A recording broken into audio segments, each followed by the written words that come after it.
আপনি কিভাবে অন্যের পাত মেরে খাচ্ছেন? আপনি কিভাবে অন্যের জায়গা দখল করছেন? আপনি কিভাবে অন্যের রাস্তা বন্ধ করছেন?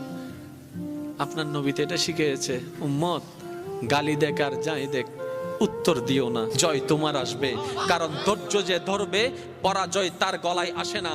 কারণ ধৈর্য ধারণকারী পরাজিত হয় কিভাবে? কারণ ধৈর্য ধারণকারীর সাথে তো মহান রবেই আছে, ইন্নাল্লাহা মা'আস সাবিরিন। যার সাথে আল্লাহ হয়ে যায় তার আবার পরাজয় কি? আর একটু জোরে বলেন না। যার সাথে আল্লাহ হয়ে যায় তার আবার পরাজয় কি? আল্লাহ বলছেন ইন্নাল্লাহ, আয়াতটা সবাই জানে, একটু চলেন গভীরে যাওয়ার চেষ্টা করি।